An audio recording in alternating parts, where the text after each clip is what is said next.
दोस्तों सब्सक्राइब कीजिए all hit exam channel को और बेल आइकन को प्रेस कीजिए जिससे आने वाली वीडियो की नोटिफिकेशन आपको सबसे पहले और लगातार मिलती रहे। दोस्तों स्वागत है एक बार फिर से आप सभी का हमारे इस चैनल में जिसका नाम है ऑल हिट एग्जाम। और आज का जो हमारा वीडियो होगा ये आपका हिंदी विषय का वीडियो होगा, जैसा कि आप स्क्रीन पर देख पा रहे हैं, वर्ण एवं ध्वनि विचार। और दोस्तों ये ऐसे प्रश्न होंगे जो कि हर प्रकार की कॉम्पिटिशन एग्जाम में कई बार आ चुके हैं, अर्थात बहुत ही महत्वपूर्ण प्रश्न होंगे। तो दोस्तों ये हमारा वीडियो बहुत ही खास होने वाला है आपके आगामी सी-टेट, यूपी-टेट या फिर सभी प्रकार की कंपटीशन एग्जाम के लिए।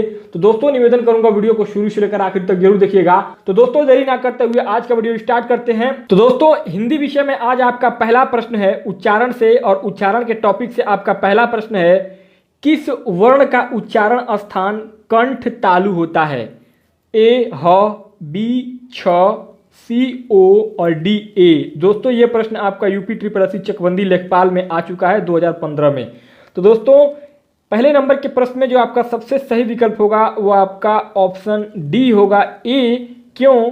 क्योंकि कंठ और तालु में जीभ के स्पर्श से बोले जाने वाले वर्ण होते हैं और ये वर्ण होते हैं आपके ए और ए, इसलिए आपका पहले नंबर के प्रश्न में ऑप्शन डी ए बिल्कुल राइट ऑप्शन हो जाएगा। दूसरा प्रश्न है आपका, व का उच्चारण स्थान है? ए दंत, बी ओष्ठ, सी दंतोष्ठ, डी कंठोष्ठ। दोस्तों ये आपका यूपी ट्रिपल एससी सम्मिलित अवर अधीनस्थ सेवा परीक्षा में 2016 में प्रश्न आ चुका है। तो दोस्तों इसमें आपका दूसरे नंबर के प्रश्न में आपका जो सबसे सही विकल्प होगा वो आपका ऑप्शन सी दंतोष्ठ बिल्कुल राइट ऑप्शन हो जाएगा। क्यों? इसका व्याख्या देख लीजिए।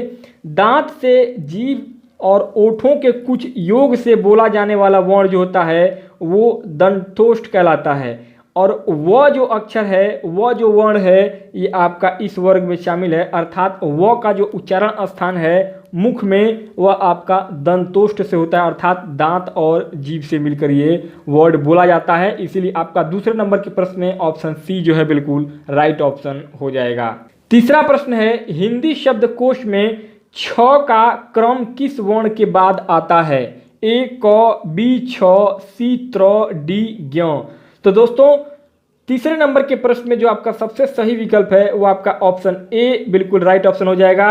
क्यों? क्योंकि डॉक्टर हरदेव बाहरी के राजपाल हिंदी शब्दकोश के अनुसार सबसे पहले क शब्द, उसके बाद क, इसके बाद छ वर्ण आता है, अर्थात छ का जो क्रम है वो आपका क के बाद आएगा, इसलिए आपका तीसरे नंबर के प्रश्न में ऑप्शन ए बिल्कुल राइट ऑप्शन हो जाएगा। अब दोस्तों चौथा प्रश्न है, इनमें से कौन संयुक्त व्यंजन नहीं है? ए छत्री छ, बी त्रिशूल, सी ज्ञ, डी फ। तो दोस्तों चौथे नंबर के प्रश्न में जो आपका सबसे सही विकल्प है वो आपका ऑप्शन डी फ हो जाएगा। क्यों? क्योंकि यह जो आपका फ वर्ण है ये संयुक्त व्यंजन नहीं है, और बाकी छत्री, ज्ञानी और त्रिशूल ये आपके संयुक्त व्यंजन होते हैं। कैसे होते हैं देख लीजिए। क्योंकि क और ख मिलकर बनता है छत्री छ, और त और र मिलकर त्र बनता है, ज और इया मिलकर ज्ञ बनता है, और श और र मिलकर आपका श्र बनता है। तो दोस्तों ये जो आपके हैं ये सब के सब संयुक्त व्यंजन है, अर्थात दो व्यंजनों के मिलने से ये शब्द बनते हैं। जबकि फ जो वर्ण है ये आपका प वर्ग का वर्ण है और इसमें केवल एक ही वर्ण होता है और वो होता है केवल फ, इसलिए आपका यह संयुक्त व्यंजन नहीं होगा। पांचवा प्रश्न है, निम्न में से कौन सा व्यंजन पार्श्विक है? ए य, बी श, सी ल, डी झ। तो दोस्तों पांचवें नंबर के प्रश्न में ऑप्शन सी ल बिल्कुल राइट ऑप्शन हो जाएगा। क्यों? क्योंकि ऐसे व्यंजन जो पार्श्विक होते हैं इनमें आपका ल जो होगा, क्यों होगा? क्योंकि य और व जो है वो अर्ध स्वर होते हैं, और ल जो होता है ये आपका पार्श्विक व्यंजन होता है, अर्थात जिसके उच्चारण में हवा जीभ के पार्श्व अर्थात बगल से निकल जाए, इसको पार्श्विक व्यंजन कहते हैं। जैसे ल, तो ल जब आप उच्चारण करेंगे तो इसमें आपके जीभ के पार्श्व के अर्थात बगल से उच्चारण लेने से हवा निकलता है, इसलिए इसको पार्श्विक व्यंजन कहते हैं। और आपका जो झ है ये आपका तालव्य, अर्थात तालव्य भी वो शब्द है, तालव्य में यानी कि तालु से बोला जाता है झ को, और ये सघोष वर्ण में भी आता है और महाप्राण में भी आता है। दोस्तों सघोष अघोष और अल्प प्राण महाप्राण आप पढ़े होंगे तो आपको सब जानकारी होगा पहले से भी। और श जो है ये भी आपका तालव्य ध्वनि है और अघोष में आता है श और ये महाप्राण है।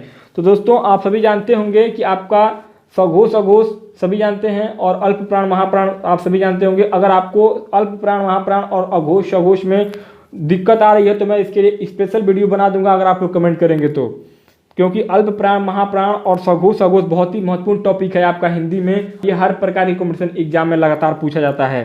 अब दोस्तों आपका अगला जो चैप्टर है वो है आपका स्वर, और स्वर से किस प्रकार प्रश्न पूछे जाते हैं हर प्रकार की कॉम्पिटिशन एग्जाम में, उसको देख लीजिए। और दोस्तों एक चीज और मैं बता दूं आपको कि इस वीडियो में टोटल 50 प्रश्नों को मैं शामिल करूंगा और ये जो प्रश्न 50 प्रश्न होंगे ये आपके अलग अलग चैप्टर से होंगे। जैसे कि उच्चारण से पहले 5 प्रश्नों को मैंने लिया था और स्वर से मैं 4 प्रश्नों को लूंगा। इसी प्रकार से आपका आगे का जो चैप्टर होगा उससे 5-6 प्रश्न, इसी प्रकार से हर चैप्टर से 5 प्रश्न 6 प्रश्न लेकर के टोटल 50 प्रश्न इस वीडियो में मैं शामिल करूंगा। और दोस्तों अगर आपको ये वीडियो अच्छा लगेगा और आप लोग कमेंट करेंगे तो इसी तरीके से आगे भी आप लोगों को वीडियो मिलता रहेगा। अब स्वर में आपका पहला प्रश्न है, ए के उच्चारण स्थान का नाम है।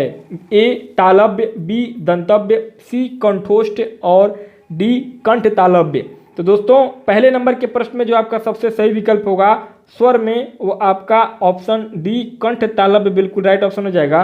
क्यों? क्योंकि ए तथा ए का उच्चारण स्थान कंठ तालव्य है, ओ औ का उच्चारण स्थान कंठोष्ठ है और ये च वर्ग का उच्चारण स्थान तालव्य और त वर्ग का उच्चारण स्थान दंतव्य होता है।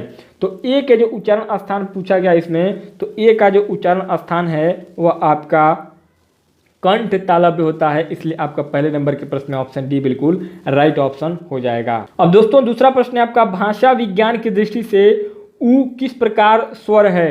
ए पश्च विवृत, बी अग्र संवृत, सी अग्र विवृत और डी पश्च संवृत। तो दोस्तों दूसरे नंबर के प्रश्न में जो आपका सबसे सही विकल्प है आपका ऑप्शन डी पश्च संवृत बिल्कुल राइट ऑप्शन हो जाएगा।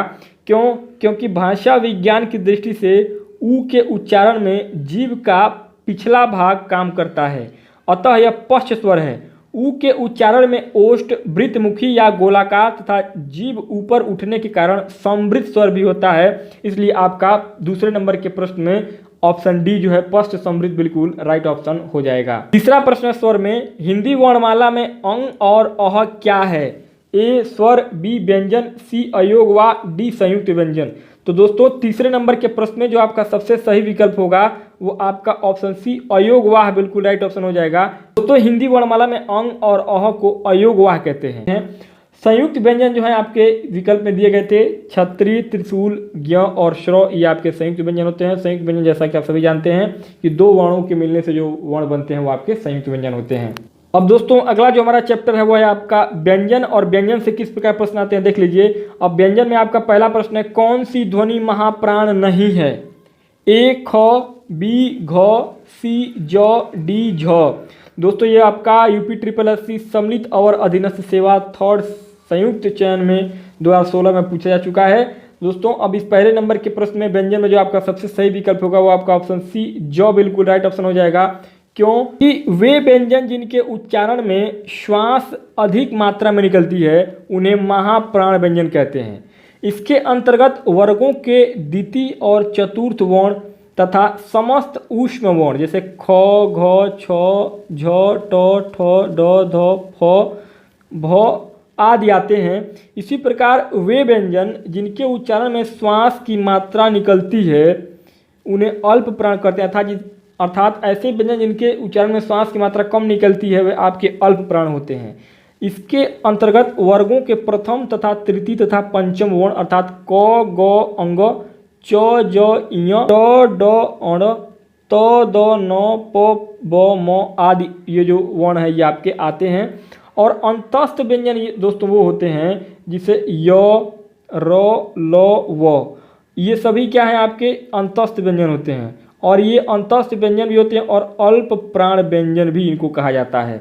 अतः यह स्पष्ट है कि जो वर्ण है ये आपका दूसरे वर्ग में आएगा और दूसरा वर्ण आपका क्या होता है, महाप्राण होता है। व्यंजन जो ये है आपका ये महाप्राण में भी आता है ज, और आपका यह व्यंजन नहीं है बल्कि अल्प प्राण व्यंजन है। अब दोस्तों दूसरा प्रश्न है आपका व्यंजन में, निम्न में से कौन सा व्यंजन स्पर्श संघर्षी है। ए ज, बी र, सी ह, डी ख।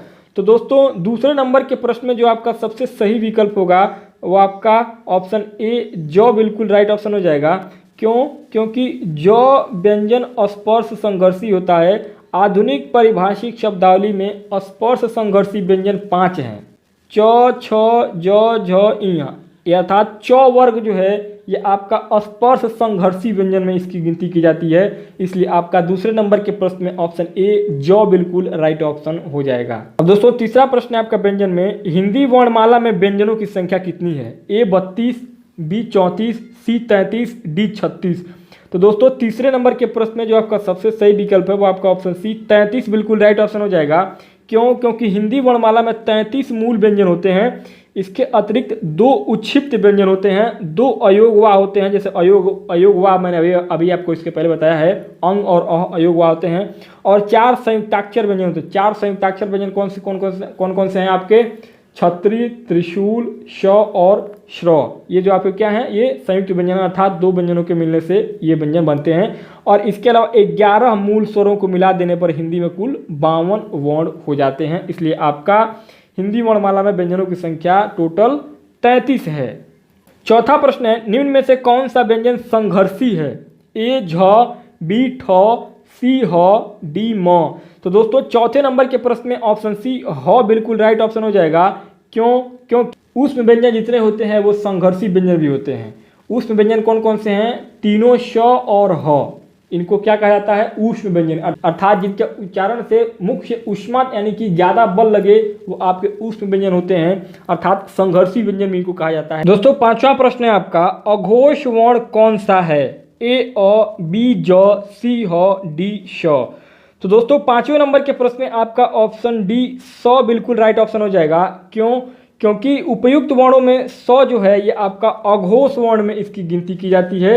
और नाद की दृष्टि से, नाद एक हिंदी के विद्वान थे और उनके हिसाब से नाद की दृष्टि से जिन व्यंजन वर्णों के उच्चारण में स्वर तंत्रियां झंकृत नहीं होती हैं वे अघोष वर्ण कहलाते हैं। प्रत्येक वर्ग का पहला व दूसरा वर्ण अघोष होता है। जैसे उदाहरण के लिए देख लीजिए, क ख, च छ, ट ठ, त थ, प फ, श श श। ये सभी जो वर्ण हैं ये आपके अघोष वर्ण होते हैं। दोस्तों पांचवें नंबर के प्रश्न में आपका ऑप्शन डी 100 बिल्कुल राइट ऑप्शन हो जाएगा। छठवां प्रश्न है आपका, हिंदी वर्णमाला में उष्ण व्यंजन कौन कौन से हैं? ए च छ ज झ, बी सी और डी। आप देख पा रहे हैं ये चारों विकल्प दिए गए हैं। और दोस्तों ये आपका यूपी SSS आबकारी सिपाही प्रथम पाली परीक्षा 2016 में पूछा जा चुका है। तो दोस्तों इस छठवें नंबर के प्रश्न में जो आपका सबसे सही विकल्प है वो आपका ऑप्शन डी ऊष्म व्यंजन यानी कि श श श और ह जो है ये आपके ऊष्म व्यंजन होते हैं। हिंदी वर्णमाला में ऊष्म व्यंजन है आपके तीनों स और ह को ऊष्म व्यंजन कहा जाता है। सातवां प्रश्न है, हिंदी वर्णमाला में छ से ड के ठीक बीच में कौन सा अक्षर है? ए ठ, बी इया, सी ढ, डी झ। तो इस सातवें नंबर के प्रश्न में आपका ऑप्शन बी इया बिल्कुल राइट ऑप्शन हो जाएगा। क्यों? क्योंकि हिंदी वर्णमाला में छ से ड के ठीक बीच में इया अक्षर आता है। इसलिए आपका सातवें नंबर के प्रश्न में ऑप्शन बी बिल्कुल राइट ऑप्शन हो जाएगा। आठवां प्रश्न है आपका, हिंदी वर्णमाला में अंतस्थ व्यंजन कौन से हैं? ए श स श ह, बी य र ल व, सी छत्री त्रिशूल ज्ञ स्र, डी च छ ज झ। तो दोस्तों आठवें नंबर के प्रश्न में आपका ऑप्शन बी य र ल व ये आपके हिंदी भाषा में अंतस्थ व्यंजन कहलाते हैं। क्योंकि हिंदी वर्णमाला में य र ल व अंतस्थ व्यंजन है और श श श ह ये आपके ऊष्म व्यंजन होते हैं और छत्री त्रिशूल ज्ञ और स्र ये आपके संयुक्त व्यंजन में इनकी गिनती की जाती है। इसलिए आपका आठवें नंबर के प्रश्न में ऑप्शन बी बिल्कुल राइट ऑप्शन हो जाएगा। नौवां प्रश्न है, निम्नलिखित व्यंजनों में से कौन सा संयुक्त व्यंजन नहीं है? ए छत्री, बी ख, सी त्र, डी स्र। तो दोस्तों नौवें नंबर के प्रश्न में जो आपका सबसे सही विकल्प है वो आपका ऑप्शन बी ख बिल्कुल राइट ऑप्शन हो जाएगा। क्योंकि ख जो है आपका ये संयुक्त व्यंजन नहीं है। छत्री, त्रिशूल, स्र और ज्ञ जो है ये आपके संयुक्त व्यंजन होते हैं। दोस्तों अगला जो हमारा चैप्टर है वो आपका है शब्द रचना। और शब्द रचना आपका संधि विच्छेद जो होगा वो पहला टॉपिक होगा। तो दोस्तों पहला प्रश्न है आपका संधि विच्छेद चैप्टर में, सख्यागमन का सही संधि विच्छेद है। ए सखी धन आगमन, बी सखी धन आगमन, सी सखी धन गमन, डी सख्या धन गमन। तो दोस्तों पहले नंबर के प्रश्न में आपका ऑप्शन ए सखी धन आगमन बिल्कुल राइट ऑप्शन हो जाएगा, क्योंकि यौन संधि के अनुसार यदि ई या ई के पश्चात ई तथा ई को छोड़कर कोई और असवर्ण स्वर हो तो ई या ई के स्थान पर य हो जाता है।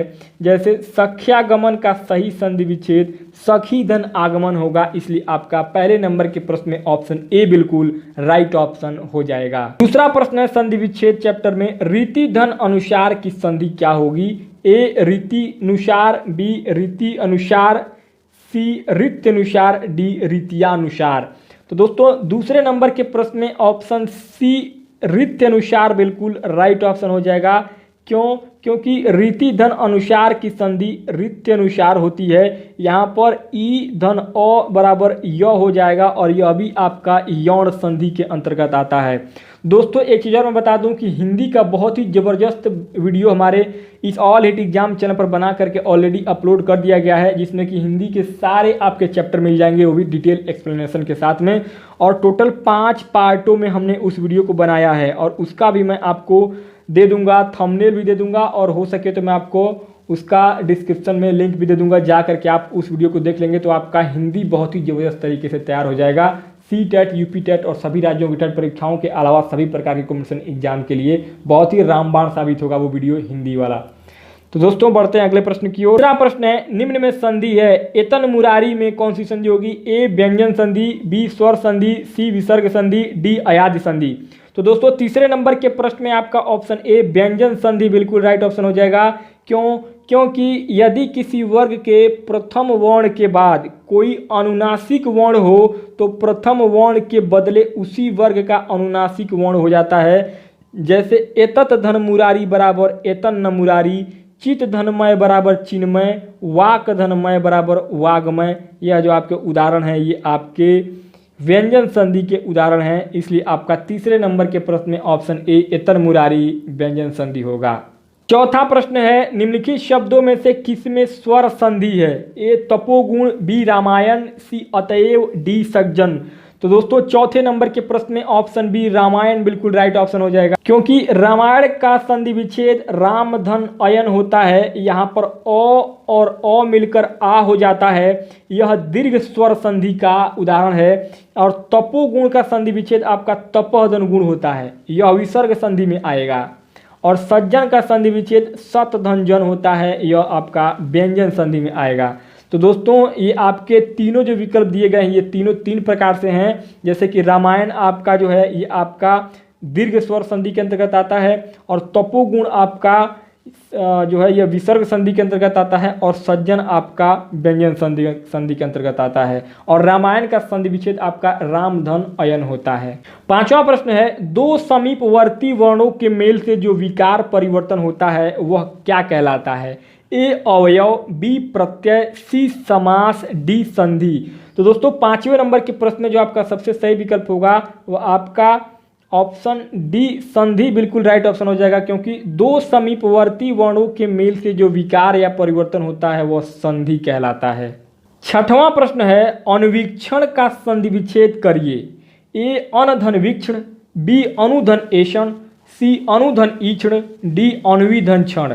दोस्तों 6वें नंबर के प्रश्न में जो आपका चारों विकल्प दिया गया है ये चारों विकल्प गलत है और इनमें कोई विकल्प सही नहीं दिया गया है। और ये आपका जैसा कि आप सभी जानते हैं इसी तरीके से परीक्षा में जो प्रश्न गलत होता है उस पर सबको कॉमन अंक मिलता है।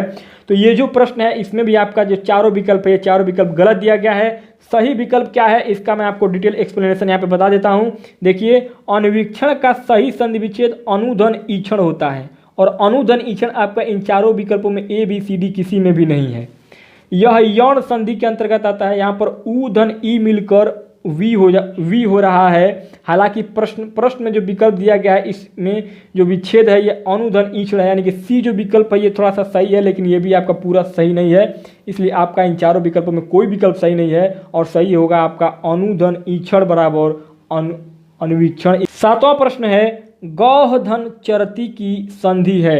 ए गोश्चरति, बी गौचरति, सी गौश्चरति, डी गौहचरति।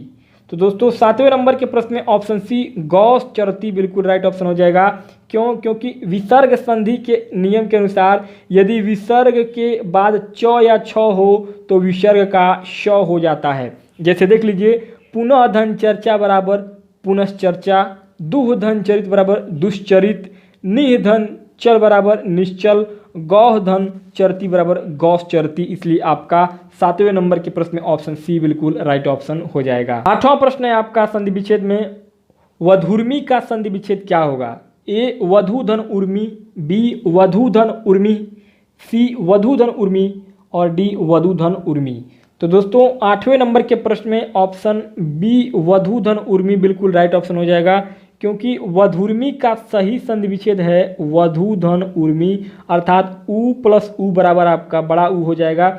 इसमें दीर्घ संधि होगा, जैसे अ आ ई उ के बाद यही स्वर आने पर दोनों मिलकर दीर्घ हो जाते हैं, जैसे विद्याधन आलय बराबर विद्यालय। यह आपका दीर्घ संधि का उदाहरण है। और दीर्घ संधि में आपका दो वर्ण यानी कि जो लगातार दो वर्ण आते हैं वो दोनों वर्ण मिल करके बड़े हो जाते हैं, अर्थात दीर्घ हो जाते हैं, उसी को दीर्घ संधि कहते हैं। इसलिए आपका 8वें नंबर के प्रश्न में ऑप्शन बी बिल्कुल राइट ऑप्शन हो जाएगा। 9वां प्रश्न है अन्वेषण का शुद्ध संधि विच्छेद क्या होगा? ए अन्वेष धन ड, बी अन्वे धन क्षण, सी अनुधन वेषण, डी अनुधन एषण।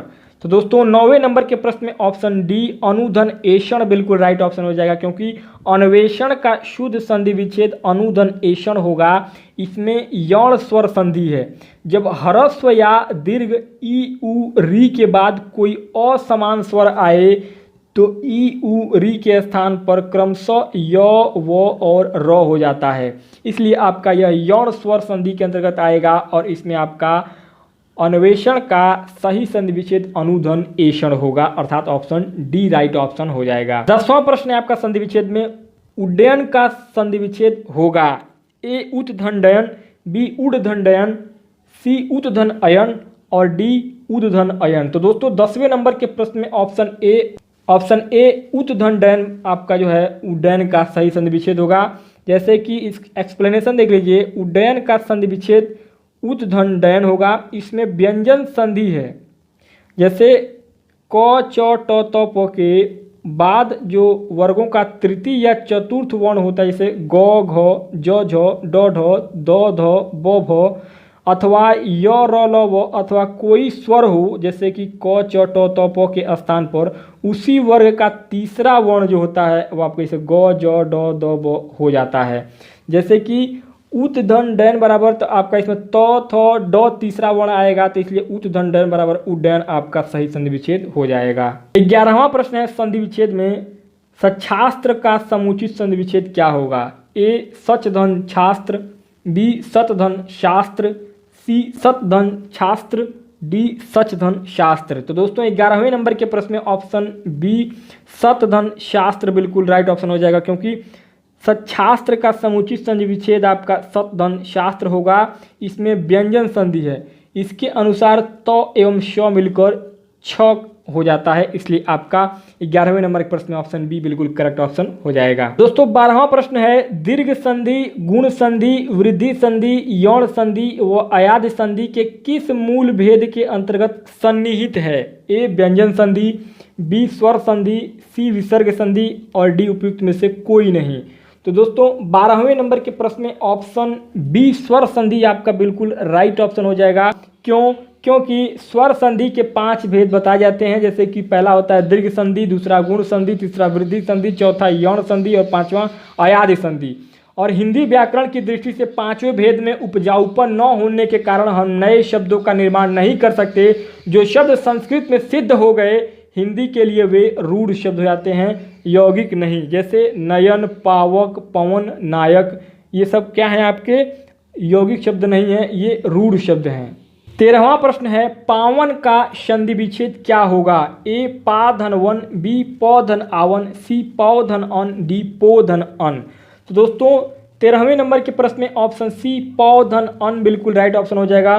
क्यों? क्योंकि पावन का संधि विच्छेद पौ धन अन होता है। यहाँ पर औ धन अ मिलकर आव हो जा रहा है, यह अयाधी स्वर संधि के अंतर्गत आता है, इसलिए आपका 13वें नंबर के प्रश्न में ऑप्शन सी पौ धन अन बिल्कुल राइट ऑप्शन सी हो जाएगा। 14वां प्रश्न है यशोदा में प्रयुक्त संधि का नाम क्या है? ए स्वर, बी व्यंजन, सी विसर्ग, डी इनमें से कोई नहीं। तो दोस्तों 14वें नंबर के प्रश्न में आपका ऑप्शन सी विसर्ग बिल्कुल राइट ऑप्शन हो जाएगा। क्यों? क्योंकि यशोदा विसर्ग संधि के अंतर्गत आएगा। इसके विच्छेद यश धन दा होता है। यदि किसी अकारांत शब्द के अंत में विसर्ग हो, जैसे मनः, यशः, और उससे परे अस्वर अथवा किसी वर्ग का तीसरा, चौथा, पांचवा या कोई अंतस्थ व्यंजन आ जाए तो विसर्ग के स्थान पर ओ हो जाता है, इसलिए आपका 14वें नंबर के प्रश्न में ऑप्शन सी विसर्ग बिल्कुल राइट ऑप्शन हो जाएगा। 15वां प्रश्न है संधि विच्छेद में उच्चारण का संधि विच्छेद क्या होगा? ए उच्च धन आरण, बी उतः धन चारण, सी उत धन चारण, डी उच्च धन चारण। तो दोस्तों 15वें नंबर के प्रश्न में ऑप्शन सी उत धन चारण बिल्कुल राइट ऑप्शन हो जाएगा, क्योंकि उच्चारण का संधि विच्छेद उत धन चारण होता है। यहाँ तो तथा च मिलकर चच हो जा रहा है, यह व्यंजन संधि के अंतर्गत आएगा, इसलिए आपका 15 नंबर के प्रश्न में ऑप्शन सी बिल्कुल करेक्ट ऑप्शन हो जाएगा। 9वां प्रश्न है भूधर्व का संधि है। ए भू धन ध्व, बी भू धन ऊर्ध्व, सी भुव धन ध्व और डी भू धन व। तो दोस्तों 16वें नंबर के प्रश्न में ऑप्शन बी भू धन ऊर्ध्व बिल्कुल राइट ऑप्शन हो जाएगा। क्यों? क्योंकि भूर्ध्व का संधि विच्छेद भू धन ऊर्ध्व होगा। यहाँ पर ऊ और छोटा ऊ और बड़ा ऊ मिलकर बड़ा ऊ हो जाता है और यह आपका दीर्घ संधि के अंतर्गत आएगा, इसलिए आपका 16वें नंबर के प्रश्न में ऑप्शन बी बिल्कुल करेक्ट ऑप्शन हो जाएगा। 17वां प्रश्न है दो वर्णों के मेल से होने वाले विकार या परिवर्तन को क्या कहते हैं? ए संधि, बी समास, सी उपसर्ग, डी प्रत्यय। तो दोस्तों 17वें नंबर के प्रश्न में ऑप्शन ए संधि बिल्कुल राइट ऑप्शन हो जाएगा, क्योंकि दो वर्णों स्वर या व्यंजन के मेल से होने वाले विकार या परिवर्तन को संधि कहते हैं। जैसे विद्याधन आलय बराबर विद्यालय, यहाँ पर आ विद्या का आ और आ आलय का आ दोनों आ मिलकर विद्यालय हो जाएगा, यानी कि ये आपका दीर्घ संधि के अंतर्गत आएगा, इसलिए आपका 17वें नंबर के प्रश्न में ऑप्शन ए बिल्कुल राइट ऑप्शन हो जाएगा। 18वां प्रश्न है सत्याग्रह का सही संधि विच्छेद क्या होगा? ए सत्याधन ग्रह, बी सत्यधन आग्रह, सी सत्य धन ग्रह, डी सत्य धन आग्रह। तो दोस्तों 18वें नंबर के प्रश्न में आपका ऑप्शन डी सत्य धन आग्रह बिल्कुल राइट ऑप्शन हो जाएगा, क्योंकि सत्याग्रह का सही संधि विच्छेद आपका सत्य धन आग्रह होता है। इसमें अ और आ मिलकर आ हो जाता है, इसलिए ये आपका दीर्घ स्वर संधि के अंतर्गत आएगा और 18 नंबर के प्रश्न में ऑप्शन डी बिल्कुल राइट ऑप्शन हो जाएगा। 19वां प्रश्न है निम्न में से कौन सा उच्छ्वास का सही संधि विच्छेद है? ए उच्च धन श्वास, बी उच्च धन श्वास, सी उच्च धनवास और डी उच्च धन श्वास। तो दोस्तों 19वें नंबर के प्रश्न में ऑप्शन डी उच्च धन श्वास बिल्कुल राइट ऑप्शन हो जाएगा, ऑप्शन डी। क्यों? क्योंकि उच्च धन श्वास जो है आपका उच्छ्वास होता है और इसमें व्यंजन संधि होता है। जैसे तो या द के बाद श हो तो तो या द का च और श का छ हो जाता है। जैसे शरत धन शशि बराबर शरत शशि हो जाएगा, इसलिए आपका 19 नंबर के प्रश्न में ऑप्शन डी उच्च धन श्वास बराबर उच्छ्वास हो जाएगा सही संधि विच्छेद, इसलिए 19 नंबर के प्रश्न में ऑप्शन डी करेक्ट ऑप्शन हो जाएगा। 20वां प्रश्न है सच्छास्त्र का उचित विच्छेद निम्न में से कौन सा है? ए सच धन शास्त्र, बी सत धन शास्त्र, सी सत धन शास्त्र और डी सच धन शास्त्र। ये आपका चकबंदी लेखपाल में सामान्य चयन परीक्षा 2015 में आ चुका है। तो दोस्तों 20वें नंबर के प्रश्न में ऑप्शन बी सत धन शास्त्र बिल्कुल राइट ऑप्शन हो जाएगा, क्योंकि सच्छास्त्र का सही संधि विच्छेद आपका सत धन शास्त्र होगा। तो और श मिलकर च आधा च और पूरा छ का निर्माण करते हैं, चछ का निर्माण करेंगे, इसमें व्यंजन संधि होगा, इसलिए आपका 20वें नंबर के प्रश्न में ऑप्शन बी बिल्कुल करेक्ट ऑप्शन हो जाएगा। 21 नंबर पर जो प्रश्न है संधि विच्छेद से निधन कलंक का सही संधि विच्छेद क्या होगा? ए निष्कलंक, बी निष्कलंक, सी निष्कलंक, डी निष्कलंक। तो दोस्तों 21 नंबर के प्रश्न में ऑप्शन बी निष्कलंक बिल्कुल राइट ऑप्शन हो जाएगा। क्यों? क्योंकि निधन कलंक का सही संधि विच्छेद निष्कलंक होगा, इसमें विसर्ग संधि है। विसर्ग से पहले ई उ के बाद में क ख ट ठ प फ में कोई वर्ण अगर हो तो विसर्ग का ख हो जाता है। जैसे कि निधन कलंक बराबर निष्कलंक, आपका ऑप्शन बी बिल्कुल करेक्ट ऑप्शन हो जाएगा। 22वां प्रश्न है पवन का संधि विच्छेद कौन सा है? ए प धन न, बी पो धन अवन, सी प धन अन, डी पो धन अन।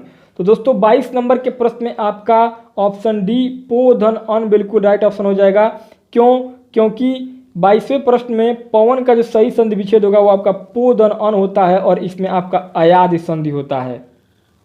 23 नंबर पर जो प्रश्न है निर्धन में कौन सी संधि है? ए व्यंजन संधि, बी विसर्ग संधि, सी अयाद संधि, बी यौन संधि। तो दोस्तों 23वें प्रश्न में आपका ऑप्शन बी विसर्ग संधि बिल्कुल राइट ऑप्शन हो जाएगा, क्योंकि निर्धन का सही संधि विच्छेद निधन धन होता है जो कि विसर्ग संधि के अंतर्गत आता है, इसलिए आपका 23 नंबर के प्रश्न में ऑप्शन बी बिल्कुल करेक्ट ऑप्शन हो जाएगा। 24 नंबर पर प्रश्न है रीति अनुसार शब्द का सही संधि विच्छेद क्या होगा? ए रीति धन अनुसार, बी रीत धन अनुसार, सी ऋतु धन अनुसार और डी रीत धन अनुसार। तो दोस्तों 24वें नंबर के प्रश्न में ऑप्शन ए रीति धन अनुसार बिल्कुल राइट ऑप्शन हो जाएगा, क्योंकि रीत अनुसार शब्द का सही संधि विच्छेद रीति धन अनुसार होगा। यह यौन स्वर संधि के अंतर्गत आता है, इसलिए आपका 24 नंबर के प्रश्न में ऑप्शन ए करेक्ट हो जाएगा। 25वां प्रश्न है उच्छ्वास का सही संधि विच्छेद। दोस्तों कुछ क्वेश्चन जो है जो बहुत ही महत्वपूर्ण है वो रिपीट भी हो रहे हैं, तो ध्यान दीजिएगा। ए उच्च धन श्वास, बी उच्च धन श्वास, सी उच्च धन श्वास और डी उच्च धन श्वास।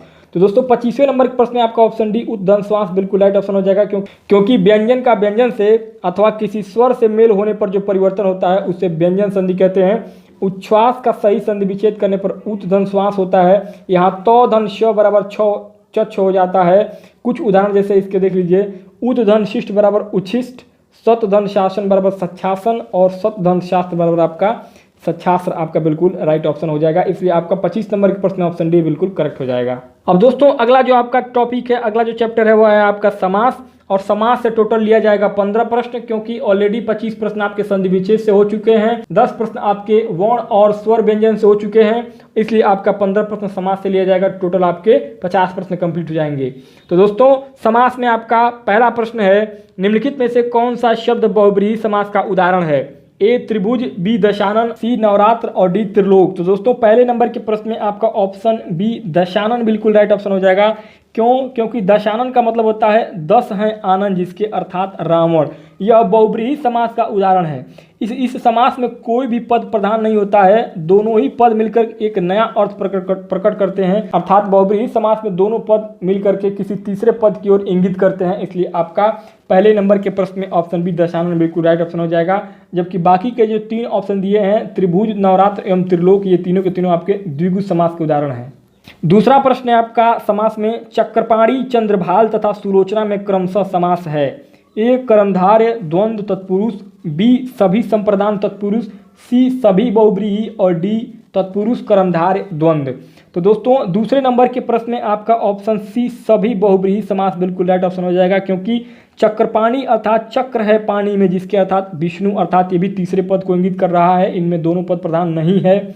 चंद्रभाल, चंद्रभाल यानी चंद्रमा है भाल पर जिसके, अर्थात शिव, ये भी तीसरा पद हो गया। सुलोचना, सुंदर है लोचन जिसके, स्त्री विशेष, अर्थात ये भी आपका तीसरे पद की ओर इंगित कर रहा है, अर्थात ये भी आपका बहुब्रीहि समास हो जाएगा। अर्थात चक्रपाणी, चंद्रभाल तथा सुलोचना में बहुब्रीहि समास होगा, क्योंकि बहुब्रीहि समास वे समास होते हैं जिनमें दोनों पद आपके मिलकर के किसी तीसरे पद की ओर इंगित करते हैं, इसलिए आपका बहुब्रीहि समास हो जाएगा। इसलिए दूसरे प्रश्न में आपका सी ऑप्शन सभी बहुब्रीहि राइट ऑप्शन हो जाएगा। तीसरा प्रश्न है आपका निम्न में से कौन सा चक्रपाणी में प्रयुक्त समास है? ए अव्ययी भाव, बी तत्पुरुष, सी बहुब्रीहि, डी कर्मधारय। तो तीसरे प्रश्न में चक्रपाणी में जो प्रयुक्त समास होगा वह आपका ऑप्शन सी बहुब्रीहि समास हो जाएगा। क्यों? क्योंकि जब दो शब्द मिलकर समास युक्त होकर किसी तीसरे पद को विशेषण बनाते हैं वहाँ बहुब्रीहि समास होता है। इस समास में अन्य पद जो होता है वो प्रधान होता है, अर्थात तीसरा पद प्रधान होता है। विग्रह करने पर वाला, वाली और जो, जिस आदि शब्दों का प्रयोग किया जाता है। जैसे चक्रपाणी में चक्र है हाथ में जिसके, अर्थात विष्णु भगवान हो जाएंगे, तो ये आपका तीसरे पद की ओर इंगित कर रहा है। चतुर्भुज 4 है भुजाएं जिसकी, ये भी आपका विष्णु भगवान हो जाएंगे। इसी प्रकार जितेंद्री, कृतकार्य, दत्त धन, निर्जन, विमल, बड़बोला आदि ये सभी के सभी आपके बहुब्रीहि समास के अंतर्गत आएंगे, अर्थात ये सभी के सभी जो उदाहरण है ये आपके बहुब्रीहि समास के हैं। और बहुब्रीहि समास में दो पद मिलकर किसी तीसरे पद की ओर विशेषण को इंगित करते हैं, इसलिए आपका तीसरे नंबर के प्रश्न में ऑप्शन सी बहुब्रीहि समास राइट ऑप्शन हो जाएगा। चौथा प्रश्न है बहुब्रीहि समास का उदाहरण कौन सा है? ए पंचवटी, बी करोड़पति, सी चतुर्भुज, डी चरण कमल। तो दोस्तों इस प्रश्न में जो आपका सबसे सही विकल्प होगा वो आपका ऑप्शन सी चतुर्भुज बिल्कुल राइट ऑप्शन हो जाएगा, क्योंकि बहुब्रीहि समास का उदाहरण चतुर्भुज है।